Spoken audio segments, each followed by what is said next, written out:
സിജോയിനെ ഇപ്പൊ ഒറ്റ ഡയലോഗ് കൊണ്ട് നാണം കെടുത്തിരിക്കുകയാണ് നമ്മുടെ ജിൻഡോ. അപ്പൊ ലാലേട്ടൻ സിജോയിനെ പറ്റിയൊക്കെ ഓരോരുത്തരോട് ചോദിക്കുന്നുണ്ടായിരുന്നു, സിജോ വന്നിട്ട് എങ്ങനെയുണ്ടെന്നൊക്കെ. അപ്പൊ ജിൻഡോ പറയാണ് സിജോ എന്നെയാണ് ടാർഗറ്റ് ചെയ്യുന്നതെന്ന് എനിക്ക് മനസ്സിലായി. മോർണിംഗ് ടാസ്കിൽ പുള്ളി ഫസ്റ്റ് വരുന്നയാളും ഞാൻ റണ്ണറപ്പ് ആണെന്നൊക്കെയാണ് പറഞ്ഞത്. അങ്ങനെ എല്ലാത്തിനും എന്നെ ടാർഗറ്റ് ഒക്കെ ചെയ്യുന്നുണ്ട് പുള്ളി.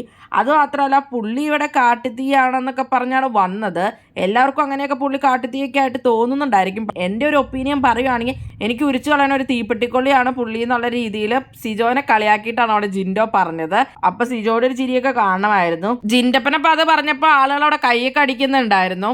കാട്ടുതീ കത്തിക്കും കത്തിക്കും കത്തിക്കും എന്നൊക്കെ പറഞ്ഞ് വലിയ ഡയലോഗൊക്കെ പുള്ളി ആദ്യത്തെ ദിവസം അടിച്ചിട്ടുണ്ടായിരുന്നു. എന്താവുമോ എന്തോ. സിജോ ലാലേട്ടനോടും പറയുന്നുണ്ടായിരുന്നു ഞാൻ ഓരോരുത്തരെയും ടാർഗറ്റ് ചെയ്യുന്ന വന്ന ദിവസം തൊട്ട് ഇത് തന്നെയാണ് പറഞ്ഞുകൊണ്ടിരിക്കുന്നത്. ഒന്നും കാണുന്നില്ല നമ്മൾ. ഇനിയിപ്പോൾ എല്ലാം പ്ലാൻ ചെയ്തുകൊണ്ടിരിക്കുകയാണോ? എങ്ങനെയാണ് നിങ്ങൾക്ക് തോന്നുന്നത്?